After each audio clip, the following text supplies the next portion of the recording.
Alors oui, je n'avais jamais vu le film Predator, le premier, jusqu'à présent.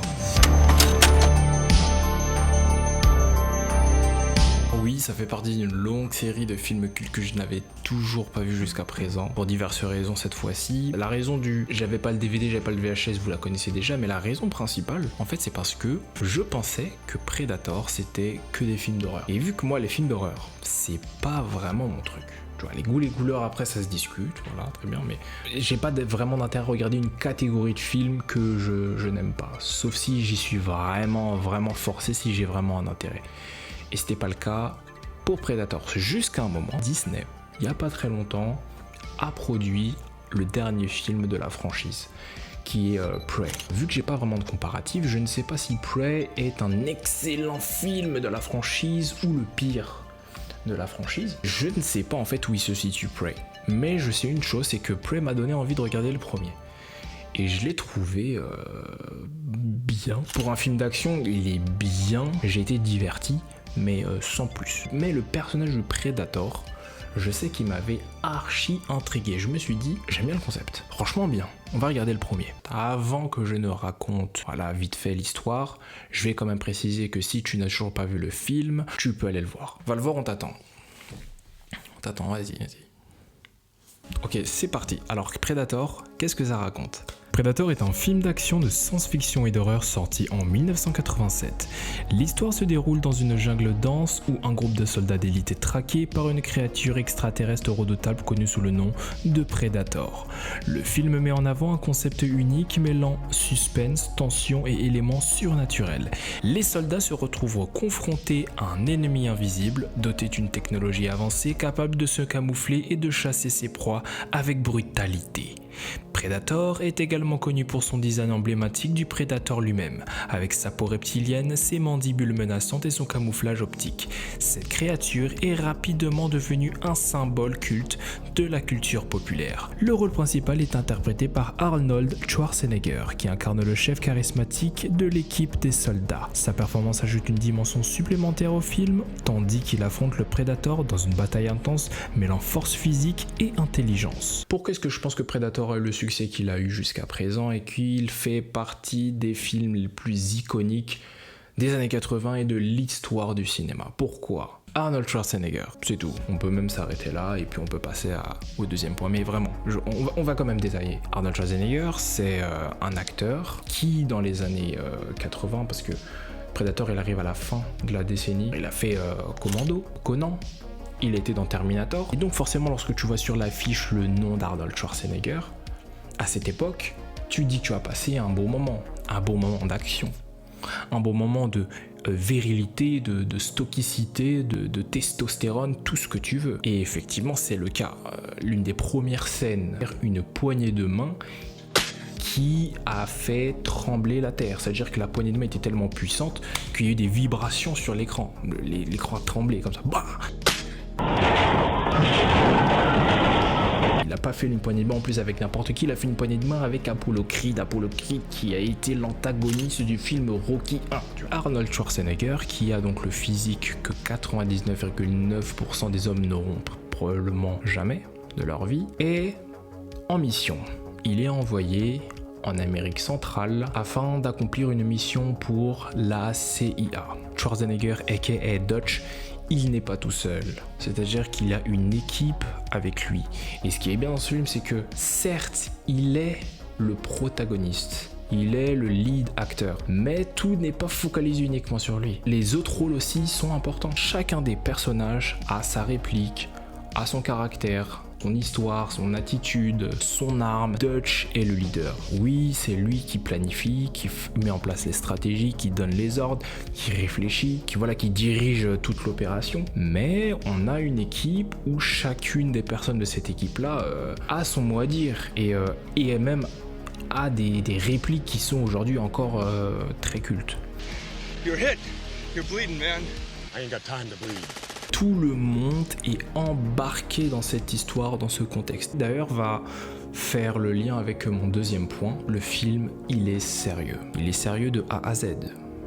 C'est-à-dire que dès le départ, tu sens que ça ne va pas rire, ça ne va pas rigoler du tout. On arrive en pleine jungle, dans l'un des endroits les plus dangereux de la Terre, une jungle d'Amérique du Sud. Il peut y avoir des animaux, il peut y avoir des insectes qui vont te piquer, tu connais même pas l'espèce qui vient de te piquer, tu peux mourir en 15 secondes. Genre, c'est un endroit archi dangereux. Ensuite, tu vois des bases militaires, tu vois plein d'hommes, tu vois des armes, tu te dis ouais, ça va pas faire de blague en fait. On n'est pas là pour gaulerie. Après, t'as la scène du déplacement de l'hélicoptère lorsque l'équipe, escadron, se rend sur le lieu de la mission. Tu vois en fait une scène où ils sont tous dans l'hélicoptère. S'il a l'air de faire chaud de ouf, l'image est rouge et noire, ça parle même pas, ça parle très peu d'ailleurs. Tu sens que c'est sérieux parce que les mecs qui sont envoyés savent qu'ils vont pas partir. Ou en tout cas, ils ont très peu de chances de revenir. D'ailleurs, il est mentionné dans ce film que ces soldats-là sont des vétérans de la guerre du Vietnam. Dans les années 80, ça date pas tant que ça. Ça fait qu'une décennie, donc c'est encore tout frais. Et donc, les soldats qui sont présents, ce sont un peu des vétérans. Parce que les États-Unis, mais en fait, elle a perdu cette guerre, militairement. Ceux qui ont survécu à cette guerre-là ressortent avec une sorte de sentiment de presque miraculé, en fait. On a échappé à la mort. Donc, le sentiment qu'on a dans cet hélico, dans ce film, c'est que on a une équipe de gars, on a une équipe d'hommes qui a échappé déjà à quelque chose et qui retourne dans un bourbier avec l'idée, avec la philosophie de on peut peut-être y laisser notre peau. Et il y a de fortes chances qu'on la laisse, mais c'est les risques du métier, on sait ce qui nous attend, on y va, let's go. Pendant les premières minutes de ce film, c'est le sentiment qu'on ressent. Les scènes où le prédateur va traquer ses proies. Lorsqu'ils se font traquer, je t'assure que toi t'es comme ça. Non vraiment, ça a beau être un film des années 80, les effets spéciaux, c'est pas ridicule du tout. Même au-delà des effets spéciaux, ce qui donne en fait ce côté suspense, ce côté angoisse, ce côté un peu surprise, tu t'y attends pas, et ce côté aussi brutal, bah t'as la mise en scène, t'as la réalisation. Pour un film de cette époque-là, c'est réaliste, ça a bien été travaillé. Tu flippes tout autant que les autres. Et lorsqu'il tient sa proie, bah...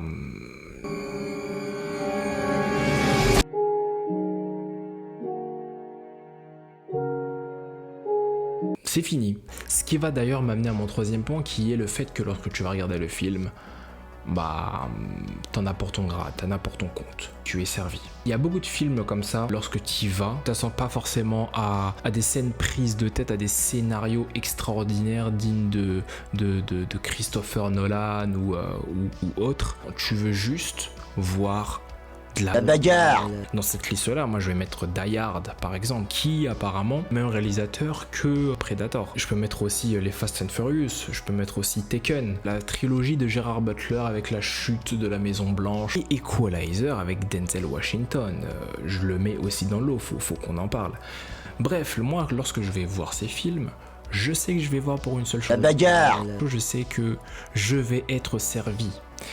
Et avec Predator, c'est exactement ce qui se passe. Tu vas voir ce film, tu sais que ça va dézinguer. Et le contexte, en fait, il est simple. Il y a une jungle, il y a un groupe, et il y a un seul ennemi, et l'ennemi est tellement fort. Il les mange tous un par un. Tu dis, en fait, quand est-ce que ça va s'arrêter? Quand est-ce qu'il aura fait une seule bouchée de tout le monde? Jusqu'au moment où il tombe nez à nez avec Schwarzenegger, et Schwarzenegger, en fait, l'affronte en 1 contre 1.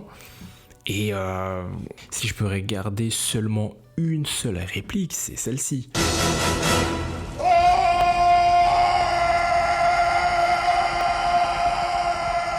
Il n'y a pas vraiment d'argument en fait, c'était pas une rhétorique super complexe. On est dans les instincts les plus basiques de l'être humain, tu vois. Et ce sont, je trouve, des films à Hollywood qui manquent en fait, de plus en plus. Des films qui se prennent pas la tête, qui stick to the script, qui font juste de la bagarre, de l'action, de l'explosion. Fast and Furious le montre, ils sont fidèles à leur délire, ils ne changent pas.